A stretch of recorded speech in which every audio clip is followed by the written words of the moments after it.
Good evening, you're watching Just the News. I'm Ahmedabad. Sri Lanka's economic crisis has worsened, and that's our top story because a lot of updates coming in from Sri Lanka. Thousands of protesters broke police barricades and entered President Gotabaya Rajapaksa's residence today. NDTV, citing local TV News First, has reported that protesters wearing helmets and waving Sri Lankan flags broke into the president's residence.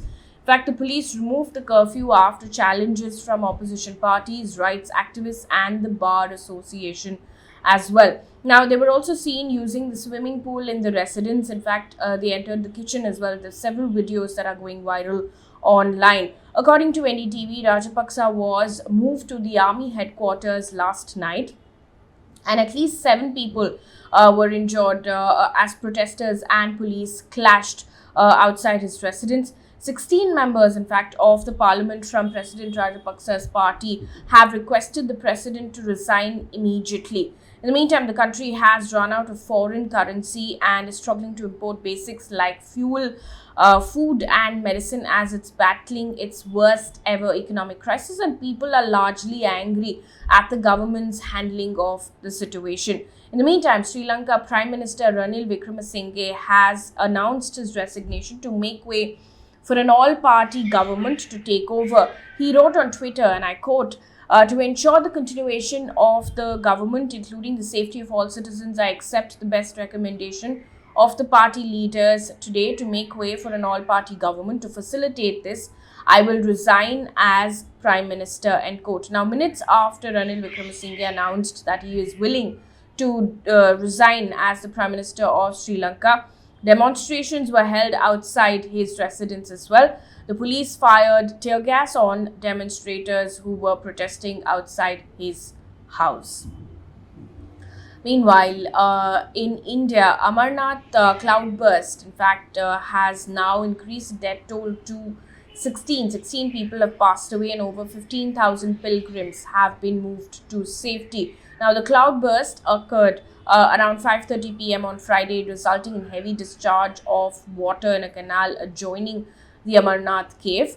The army has said that 6 teams are conducting rescue operations there. In the meantime, the Kedarnath Yatra has been stopped temporarily. According to ANI, more than 40 people are still missing. The Jammu and Kashmir administration has set up 4 helpline numbers as well to help people in need.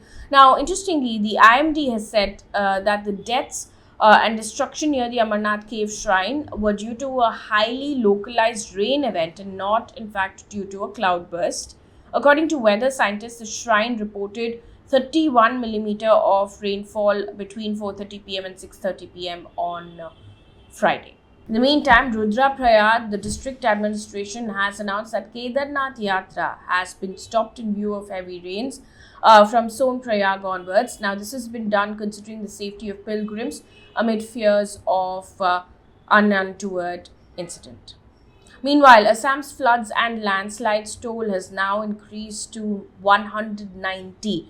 More than 8.88 lakh people continue to be impacted, with 620 villages still under the impact of floods. Over 75,000 people have taken shelter in 173 relief camps, while another 19 relief distribution centers are also operational. Moving on now, in other news, the Enforcement Directorate has said that it has filed a prosecution complaint against human rights organizations Amnesty International India, Indians for Amnesty International Trust, and others under the Prevention of Money Laundering Act 2002. Now, it has accused the organization of laundering 51.72 crore rupees. In fact, the human rights organization's chair, Akar Patel, was fined 10 crore rupees. The central agency had alleged that the Amnesty International United Kingdom was remitting funds from abroad through its Indian entities by taking the foreign direct investment route to evade the Foreign Contribution Regulation Act. Meanwhile, a sessions court in Ahmedabad adjourned bail applications filed by activist Teesta Setalvad and former Gujarat Director General of Police R.B. Srikumar till the 15th of July. Setalvad was arrested on the 26th of June for allegedly committing forgery and fabricating evidence in a case related to the 2002 Gujarat riots. Srikumar was later arrested on the same charges as well. Also, according to a report by the Indian Express, a court in Uttar Pradesh's Lakhimpur Kheri has issued a warrant summoning Alt News co-founder Mohammed Zubair before it on the 11th of July. Incidentally, this comes after the Supreme Court granted him interim bail, a temporary interim bail in another case. Now, the case in Lakhimpur Kheri was filed in September after a court order. The complainant, a man named Ashish Kumar Khatiyar, had alleged then that Zubair circulated allegedly false news on Twitter in a bid to disturb communal harmony. Now, Zubair is in judicial custody in another case filed by the Delhi police. On to business news right now. Tesla CEO Elon Musk has said that he was terminating his $44 billion deal to acquire Twitter, alleging multiple breaches of the agreement. Now, in a filing, Musk's lawyers said that Twitter had failed to respond to multiple requests for information on fake or spam accounts on the platform, which is fundamental to the company's performance. Now, to this, Twitter's chairman, Brett Taylor, has said that the board plans to pursue legal action against CEO Elon Musk. Now, Musk also said that he was walking away because Twitter fired high-ranking executives and one-third of the talent acquisition team, breaching Twitter's obligation to, and I quote, preserve substantially intact the material components of its current business organization, end quote. Now, while speaking at an inaugural Kautilya Economic Conclave, RBI Governor Shaktikanta Das has said that inflation may ease gradually in the second half of the fiscal. Now, noting that price stability is key to maintaining macroeconomic and financial stability, Shaktikanta Das has said that the central bank will undertake measures for preserving and fostering macroeconomic stability. On to environment news right now. Over 1,000 firefighters have been deployed to control the massive forest fire in France's southern Grand region. Now, it has now burned 600 hectares and has forced the evacuation of residents as well.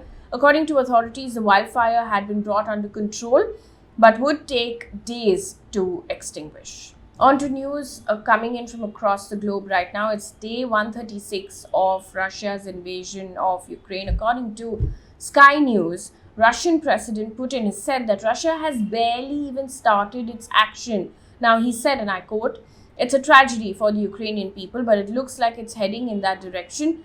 Everybody should know that, largely speaking, we haven't even started anything in earnest," end quote. Now, Putin accused the West of fueling the current hostilities. One piece of good news before we wrap things up here on this bulletin. 25-year-old US gymnast Simone Biles has become the youngest Presidential Medal of Freedom recipient in the US history. Now, Biles is an advocate for athletes' mental health, foster care children, and sexual assault victims.